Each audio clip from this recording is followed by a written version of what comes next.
Imagine por um instante que tudo aquilo que dá forma à sua identidade, seu nome, sua profissão, seus bens, seus afetos, desaparece de repente. E você não é mais alguém, mas apenas um número, frio, impessoal, gravado em uma ficha de prisioneiro.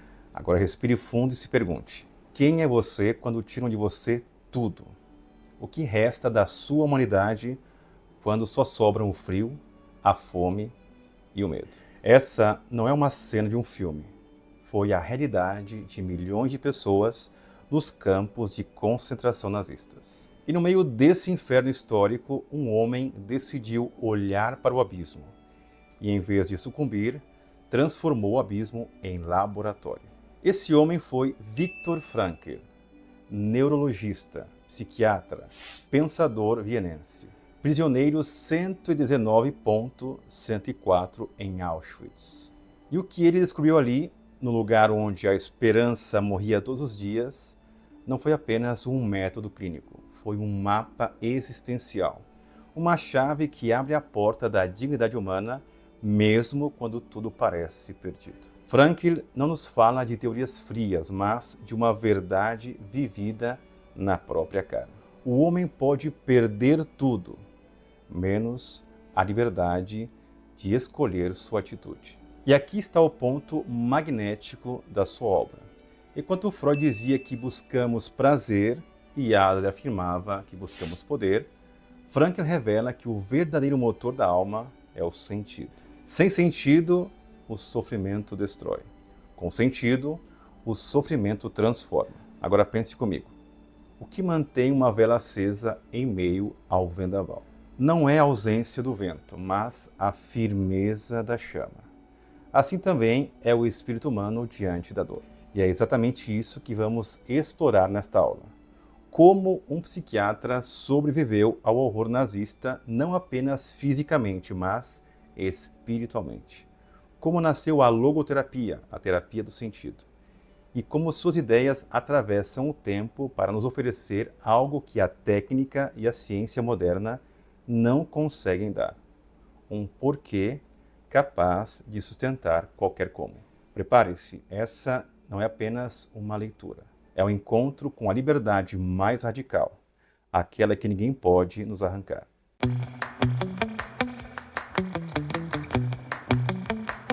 Por que lemos um livro? Será para acumular informações ou para nos deixar ser transformados por ela? Quando abrimos Em Busca de Sentido, não estamos diante de um manual de psicologia, nem de um relato histórico apenas.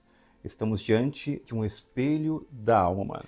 Esse livro não é sobre o passado, é sobre cada um de nós aqui e agora. Ele nos lança as grandes perguntas que insistimos em evitar. O que fazer com a dor? O que significa ser livre quando tudo nos é tirado? Existe algo além da carne, além da mente, além da razão? Frankl não responde com fórmulas. Ele nos provoca com algo muito mais perigoso e muito mais belo. Um convite para mergulhar nos temas imortais do espírito humano. Dor, liberdade, fé, transcendência, mistério. E aqui está o segredo. Cada página desse livro é como uma chave que destranca portas que você talvez nem soubesse que estavam trancadas. Portas que abrem não para fora, mas para dentro. Porque no fundo, a leitura desse texto não é apenas uma atividade intelectual. É um reencontro com a nossa própria humanidade. Viena, 1905, uma cidade pulsante, vibrante, iluminada pela genialidade de Freud, Mahler e Wittgenstein. É nesse cenário que nasce um menino chamado Viktor Emil Frankl. Desde cedo ele carrega algo em comum, uma pergunta ardente sobre o sentido da vida. Enquanto outros garotos colecionavam brinquedos, Frankl colecionava perguntas. Perguntas que queimavam como brasas. Por que sofremos? Para que existimos? Qual é o propósito da dor? Ele se torna médico, neurologista, psiquiatra. Um explorador não apenas do cérebro humano, mas daquilo que pulsa por trás dele. A alma, o espírito. a chama invisível que nenhuma radiografia é capaz de captar. Mas então o mundo desaba, o nazismo se ergue e aquele jovem doutor, cheio de sonhos, é arrastado para o coração da escuridão. Campos de concentração, os mais conhecidos, Auschwitz, Dachau, o inferno aqui na Terra. Ali, Frankl perde tudo. Ele perde o pai, perde a mãe, a esposa, o lar. Perde o nome, substituído por um número frio, 119.104. A despersonalização total, a aniquilação do próprio eu. E é nesse ponto que a história muda de eixo. Qualquer outro teria se rendido ao desespero, mas Frankl, em vez de apenas sobreviver, começa a observar. Transforma o horror em laboratório. Pergunta-se, o que faz algumas pessoas perecerem rapidamente e outros resistirem até o fim? Ele descobre que a resposta não está no corpo nem na força física, mas em algo invisível, o sentido. Quem tinha um porquê era capaz de suportar qualquer como. E essa verdade simples e brutal se tornaria o coração de sua obra-prima. De prisioneiro numerado, Frankl retorna ao mundo não como vítima, mas como fundador de uma nova psicoterapia, a logoterapia. Uma psicologia que não se contenta com prazeres ou poderes, mas que busca o que está acima, a dignidade, a transcendência, o sentido. Viktor Frankl atravessou o inferno para nos entregar uma mensagem imortal. Você pode perder tudo: bens, saúde, liberdade externa, mas ainda assim resta a liberdade última, a mais radical, a mais humana de todas, a liberdade de escolher a sua atitude. E essa descoberta que faz da vida de Frankl não apenas uma biografia, mas uma epopeia da alma humana. Feche os olhos por um instante. Imagine caminhar pelas ruas de Viena no início do século XX. Os cafés fervilham de ideias. As salas de concerto ecoam sinfonias de Mahler. Nos consultórios, Freud decifra os sonhos. Nos palcos, Schnitzler revela dramas ocultos da alma. E nas universidades, Wittgenstein molda os limites da linguagem. Era como se uma primavera intelectual tivesse explodido no coração da Europa. Um jardim de genialidades. Cada esquina respirava filosofia, música, arte e psicologia. Mas aqui está o paradoxo. Quanto mais brilha a luz, mais profundas se tornavam as sombras. Da mesma cidade que gerou esse florescimento cultural, brotaria também um dos maiores horrores da história. É como se a mesma terra que produz vinho refinado fosse capaz de gerar veneno letal. Frankl nasceu exatamente nesse solo fértil, mas também perigoso. Cresceu bebendo da fonte da alta cultura vienense, onde o espírito humano era debatido como tema central.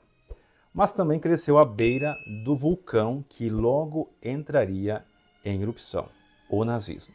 Viena era ao mesmo tempo um laboratório de ideias e um barril de pólvora.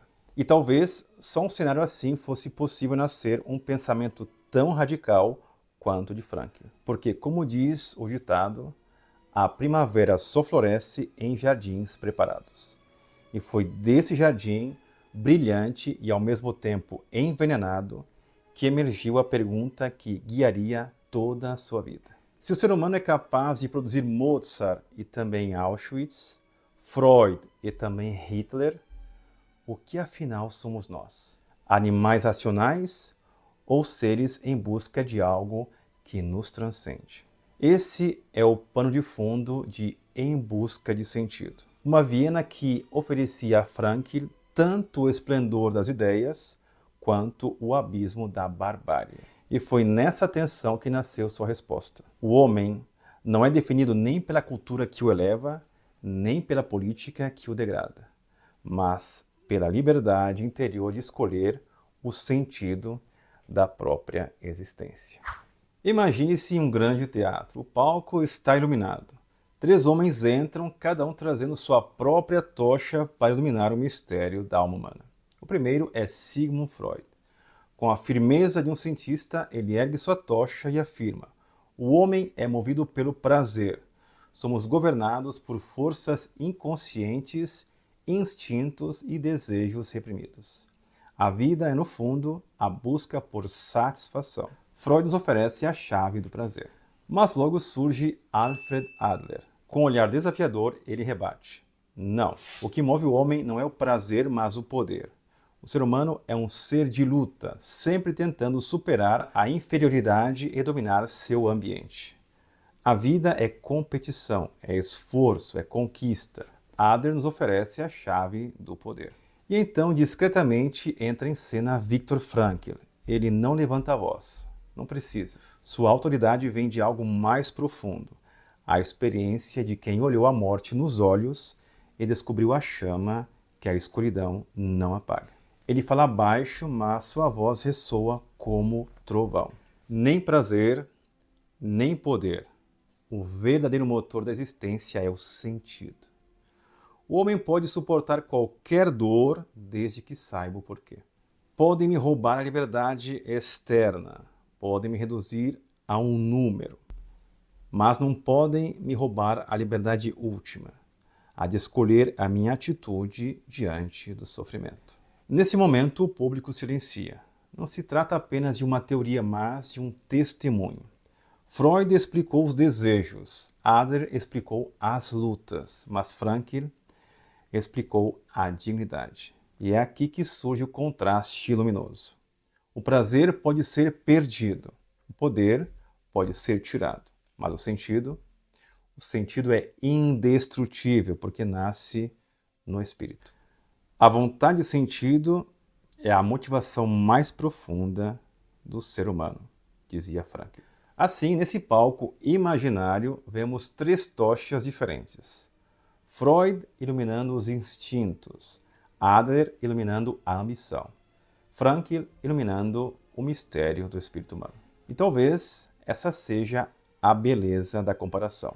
Enquanto Freud nos leva às profundezas do inconsciente e Adler nos leva ao combate da vida, Frankl nos conduz a um horizonte mais alto, aquele onde a dor se transforma em caminho e o sofrimento em revelação.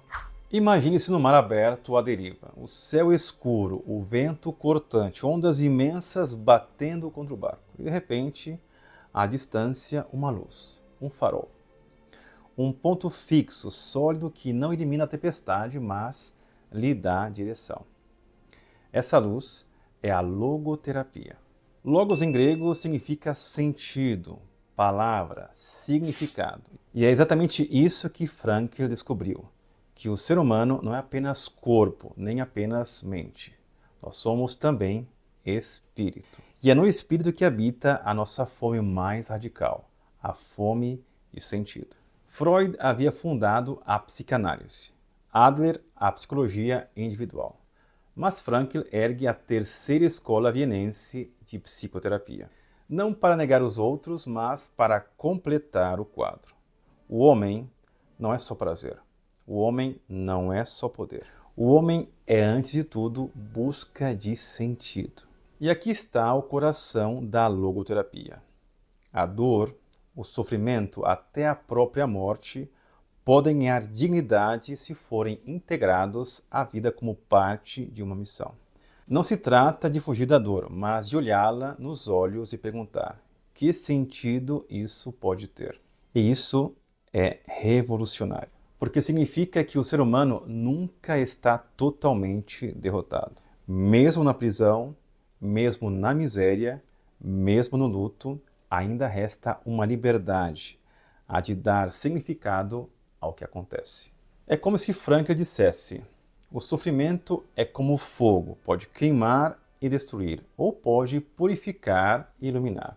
Tudo depende da atitude que escolhemos. Por isso, a logoterapia não é apenas uma técnica clínica, ela é um mapa existencial. É filosofia, psicologia e espiritualidade entrelaçadas. É a terapia que não trata apenas de sintomas, mas daquilo que está por trás de todos os sintomas, a necessidade de um porquê. E aqui está a chave que a torna tão fascinante. Se eu encontro um sentido para a minha vida, um amor a realizar, uma obra a cumprir, uma fé a testemunhar, eu posso suportar qualquer peso. Posso atravessar a noite mais escura porque sei que há um amanhecer esperando. Assim é a logoterapia, um farol aceso no meio da tempestade. Ela não remove a dor, mas revela que ela pode ser a porta para a transcendência. João, aproveita essa pausa café para fazer uma pequena digressão. Sabe de uma coisa curiosa? Quando falamos de Viktor Frankl, pensamos sempre na esperança, do sentido que nos mantém vivos mesmo no inferno. Mas há outro homem que caminhou pelo mesmo inferno e escreveu de um jeito muito diferente. Primo Levi sequestra um homem. Levi não escreve para consolar, ele escreve para lembrar. Enquanto Frankl nos mostra como resistir por dentro, Levi descreve o campo como quem segura um espelho sujo e nos obriga a olhar. John, ele conta do frio, da fome, da fila interminável, mas não como metáfora, como realidade nua e crua. Levi nos mostra o que acontece quando o ser humano é reduzido a número, quando o nome é apagado, quando a dignidade é trocada por obediência. E ao mesmo tempo, ao escrever, Levi resiste. É como se cada palavra dissesse: vocês tentaram me anular, mas eu permaneço aqui contando. Forte. Frankl dá a chama.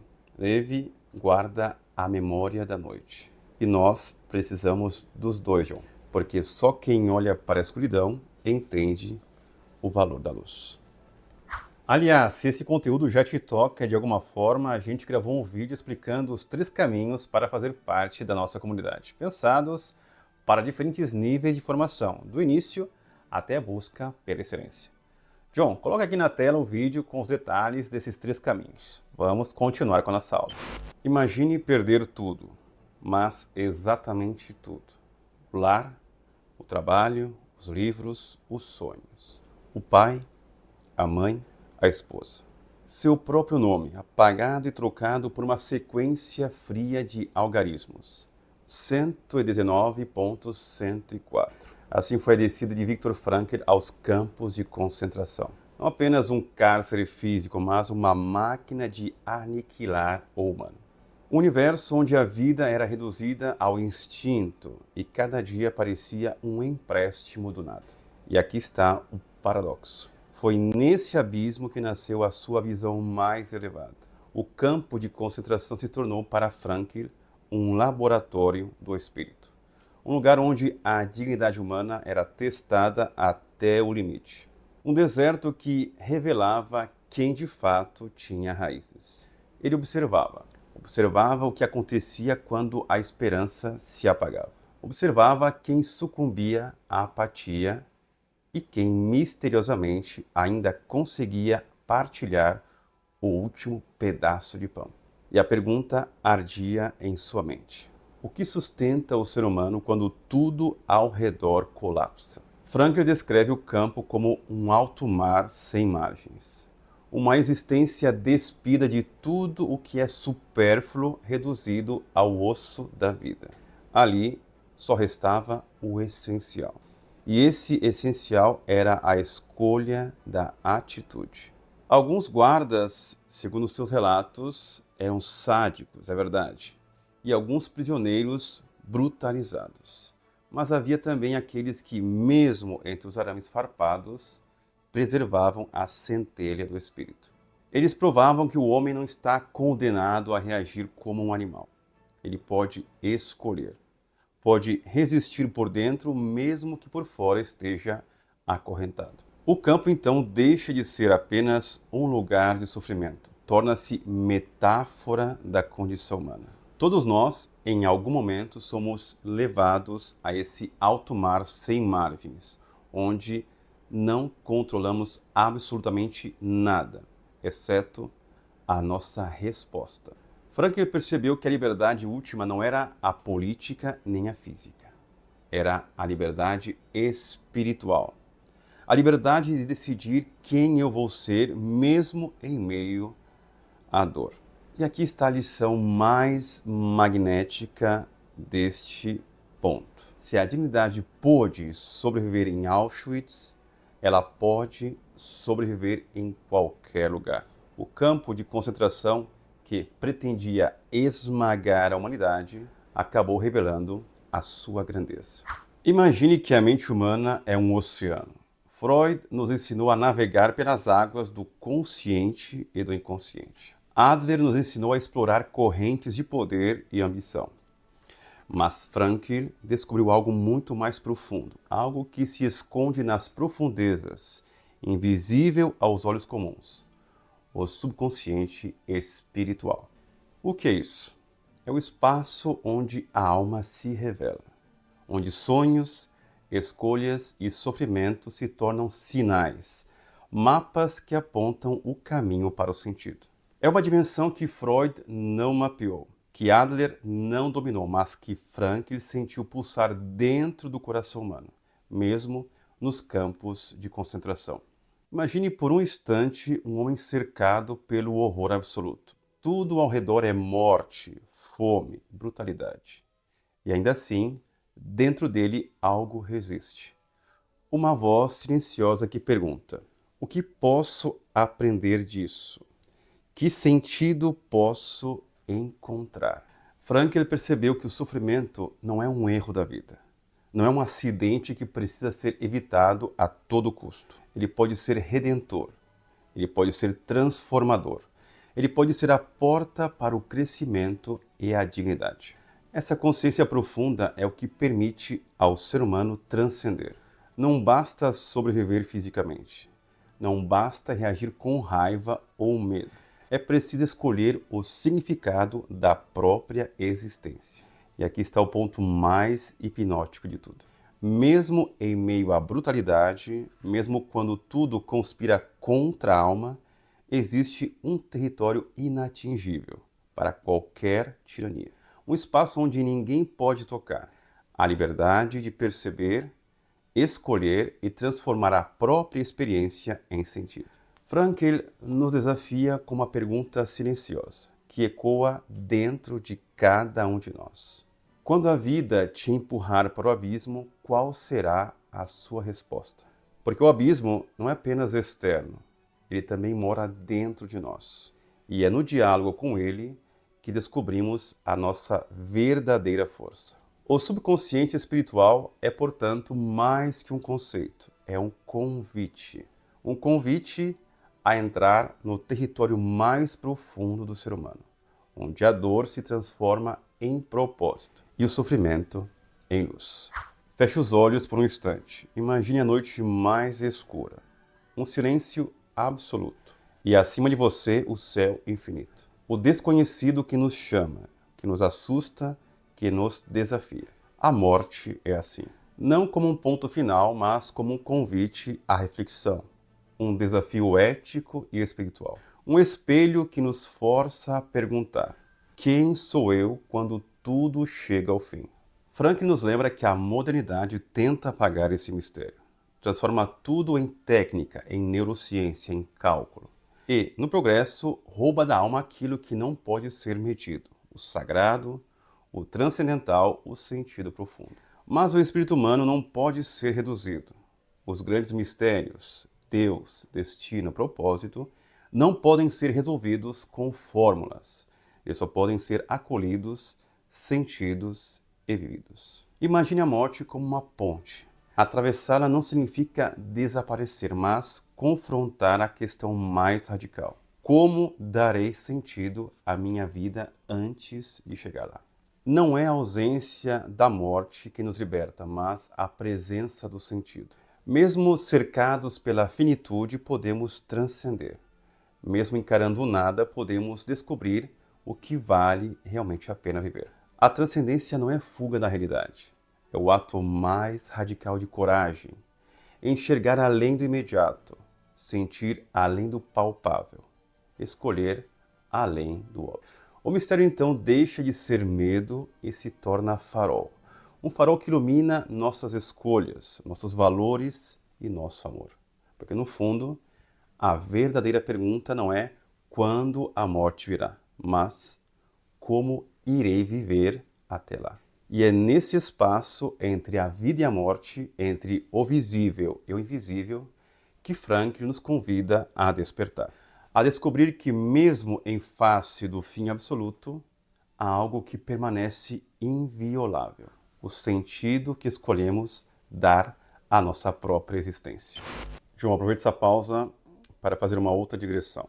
Sabe, não foram só os campos nazistas que revelaram até onde o homem pode descer. No outro lado do mundo, na imensidão gelada da Sibéria, nasceu um outro inferno, o Gulag, ou os Gulags. E quem ousou dar voz a esse silêncio foi Alexander Solzhenitsyn em O Arquipélago Gulag. Ele não escreveu apenas um livro, ele ergueu um monumento de palavras contra o esquecimento. E cada página é um mapa da dor. As prisões, os interrogatórios, as marchas intermináveis sob a neve.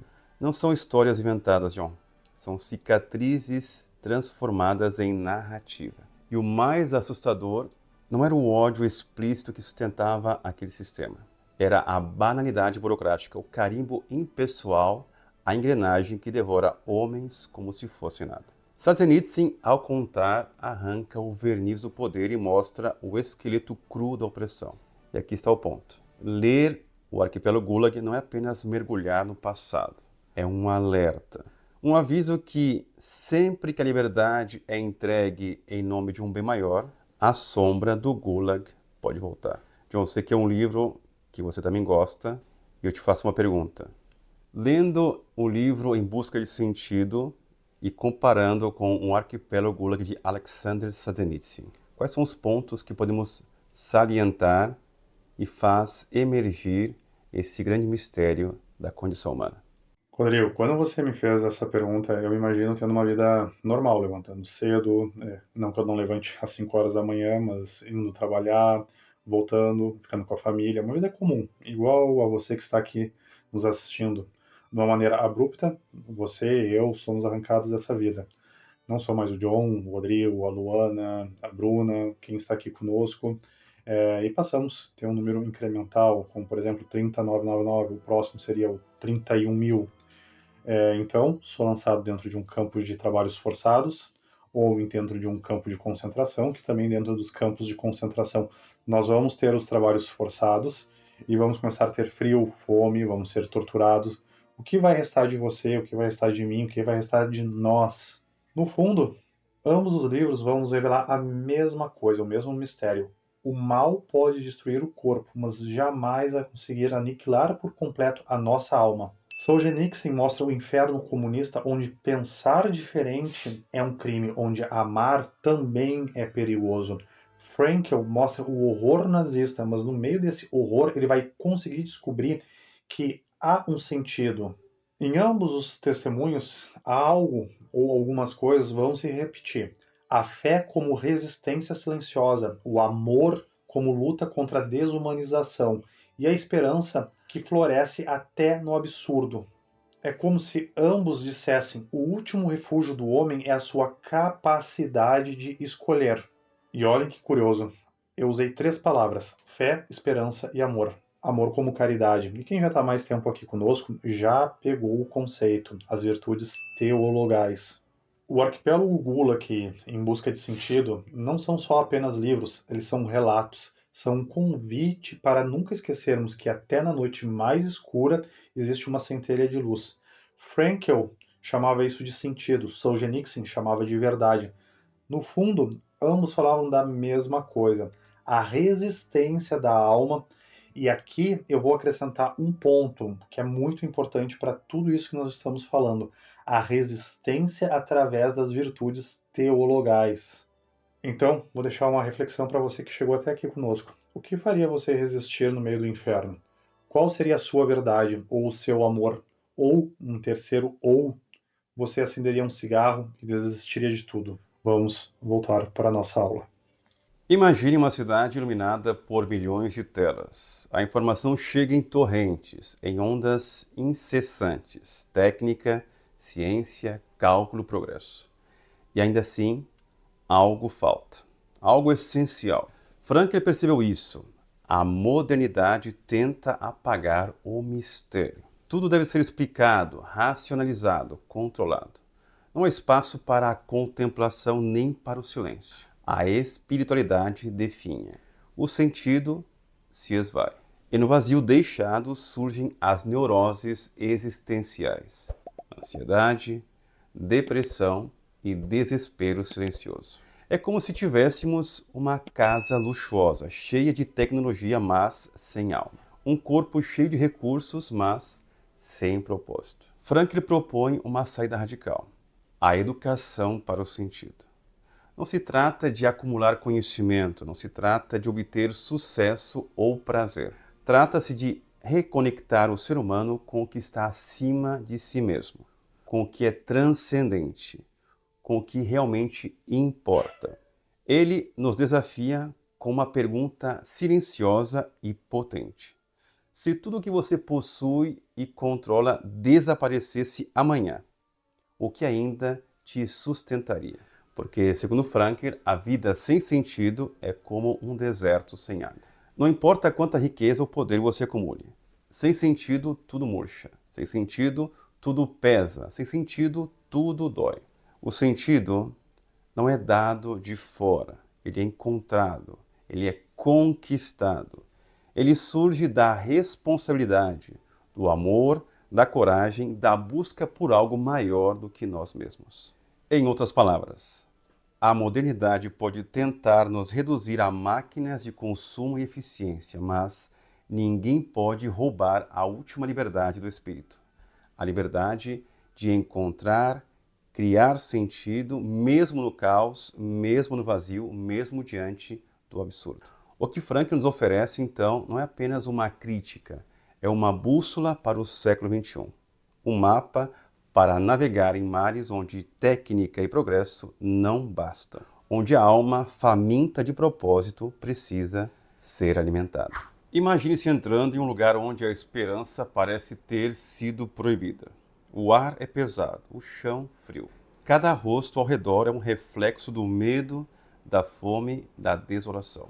Você não sabe se vai sobreviver ao dia seguinte. Este é o campo de concentração.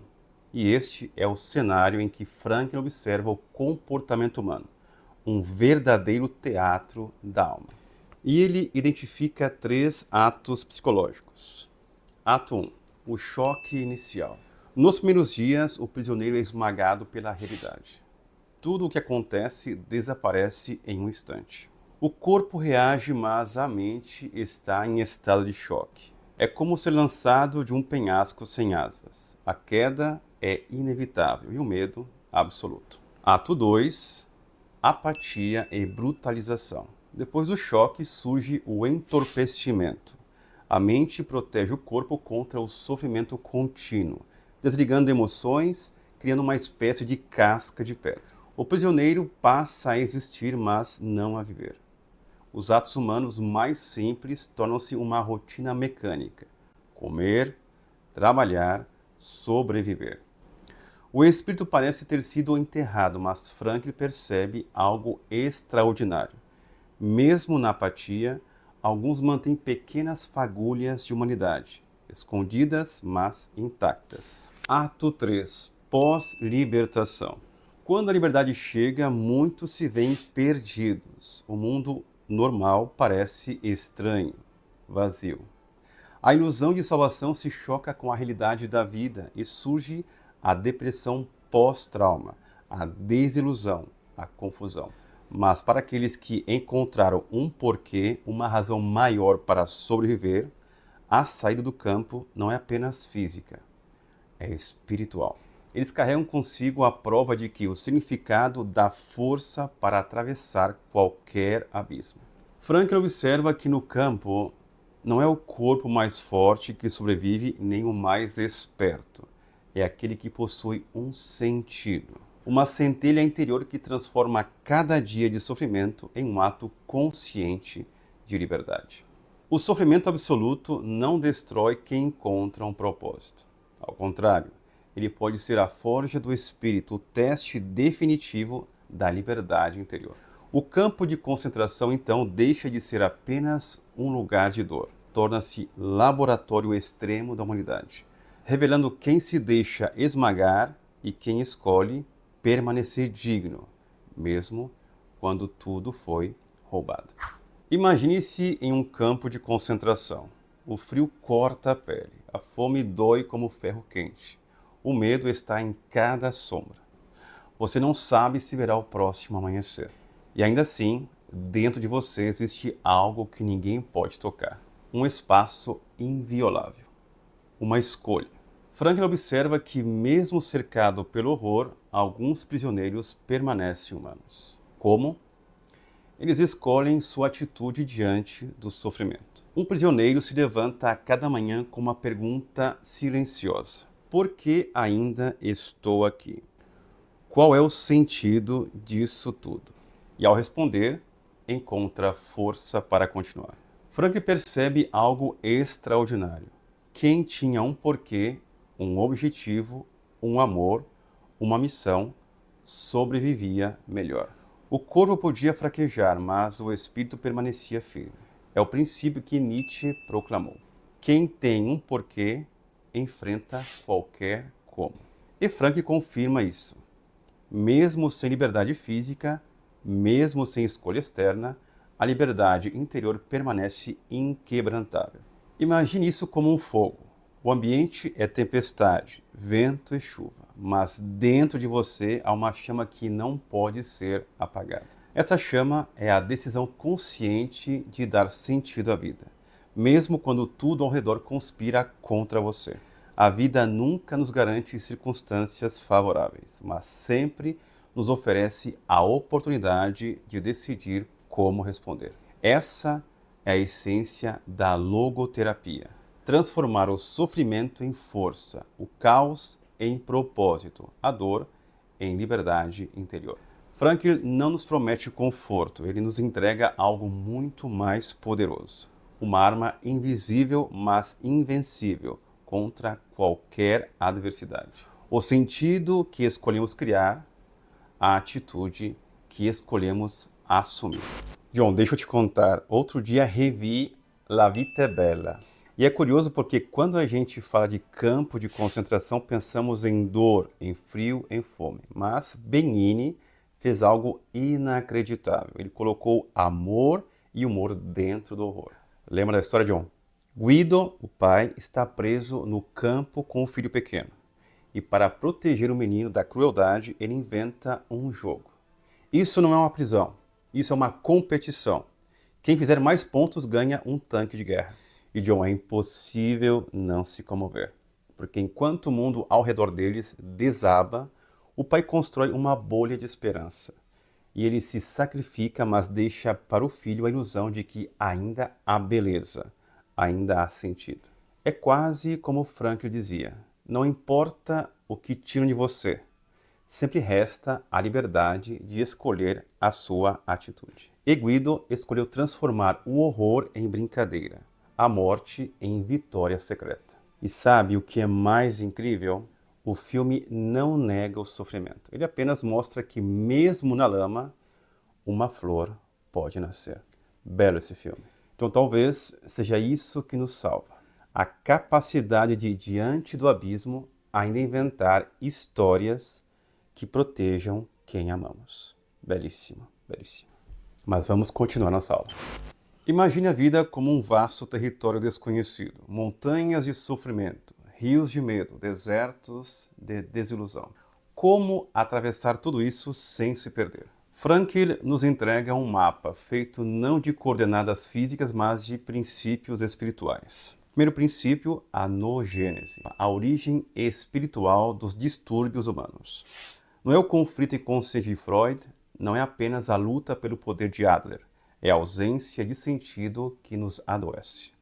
Um vazio interior que corrói a alma, como uma planta sem luz, cresce, mas murcha até que encontra o sol do propósito. Um segundo princípio é a neurose noogênica, a doença do século humano. O sofrimento não vem de traumas passados nem de instintos irracionais, vem da falta de sentido.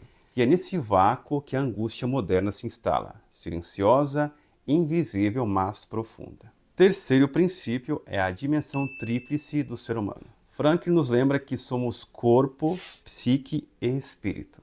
O corpo sente, a psique pensa, mas o espírito escolhe. Mesmo quando o corpo fraqueja e a mente vacila, o espírito permanece livre. Um outro princípio é a autotranscendência, o segredo mais fascinante deste mapa. O homem se realiza quando sai de si mesmo, quando se entrega a algo maior do que ele próprio, uma causa, uma missão, um amor. É o salto que transforma a dor em propósito, o sofrimento em criação. Um outro princípio é a tensão existencial. Franklin nos ensina que a inquietude não é doença, é força vital.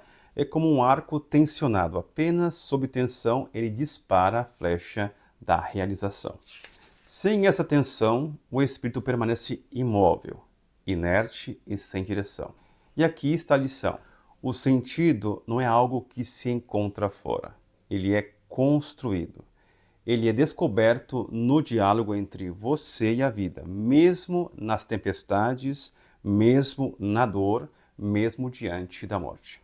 A logoterapia, então, não é apenas um método clínico. É um manual para atravessar o território mais perigoso que existe, a existência humana. Um mapa para manter a chama acesa, mesmo quando tudo ao redor parece apagar. Imagine um mundo onde o outro não é mais humano, onde rostos, nomes, histórias, memórias se tornam apenas números. Um mundo onde a crueldade não é um ato isolado, mas uma escolha diária, prazerosa, repetida. Franklin viu isso, não apenas a brutalidade do sistema, mas a perversão da alma humana. Ele descreve alguns guardas como sádicos no sentido clínico. Isso não é uma metáfora, não é moralismo barato. É diagnóstico psicológico. Um homem que sente prazer real em causar sofrimento, que transforma o outro em objeto, que se alimenta da dor alheia. Pense nisso. Uma hierarquia que premia o pior do ser humano.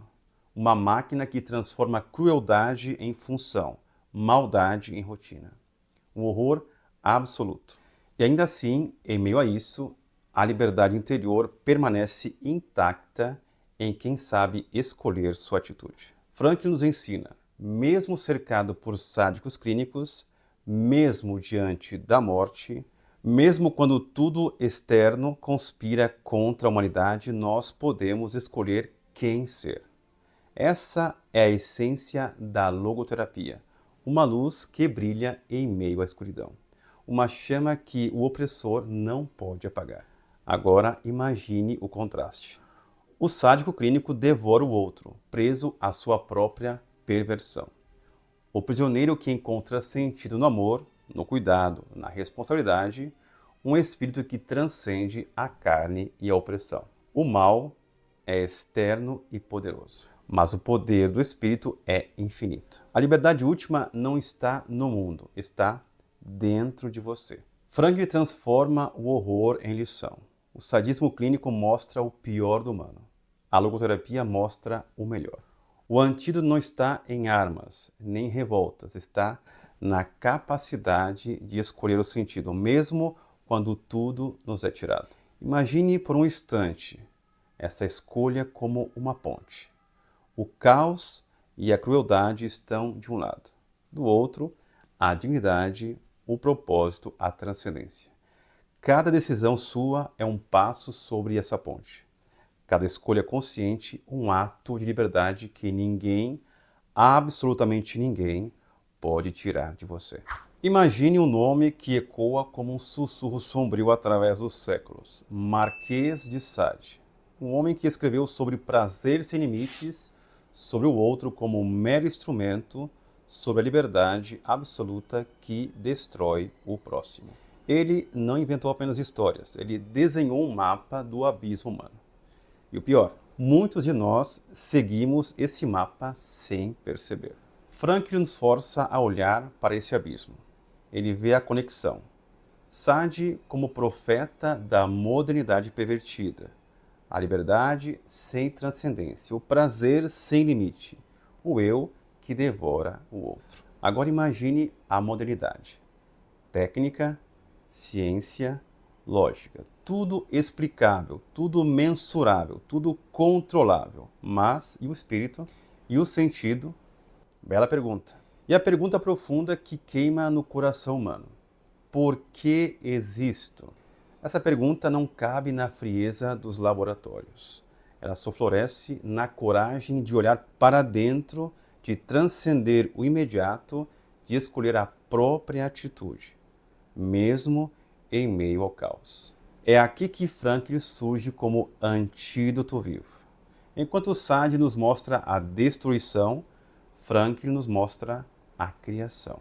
Enquanto Sade transforma o outro em objeto, Frankl nos lembra: o ser humano é aquele que encontra sentido no amor, no sofrimento e na responsabilidade. E mesmo nos piores horrores, campos de concentração, solidão, morte, existe a ponte para a libertação espiritual. Imagine por um instante duas estradas, uma pavimentada pelo prazer sem limites, onde o outro é apenas uma sombra a ser esmagada.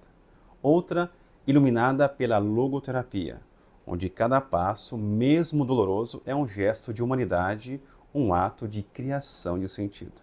Qual estrada você escolheria se estivesse sozinho, cercado pelo horror, sem ninguém para guiar? Frankl nos diz: a escolha é sempre sua. Sempre. Sade é a advertência, o perigo da liberdade sem propósito. Frankl é o convite, o poder da liberdade com sentido. Um mostra o vazio, o outro revela a ponte. E a vida, com todas as suas dores, injustiças e mistérios, torna-se o terreno onde podemos exercitar nossa coragem, nossa dignidade, nossa transcendência. Cada momento de sofrimento carrega uma oportunidade oculta. Cada gesto de crueldade alheia é uma chance de afirmar a sua própria humanidade. E assim, a lição é clara, magnética e irresistível. A verdadeira liberdade não é fazer tudo o que se quer, mas ser quem se é, mesmo diante do pior do mundo, e encontrar nessa vida sentido naquilo que nos é dado.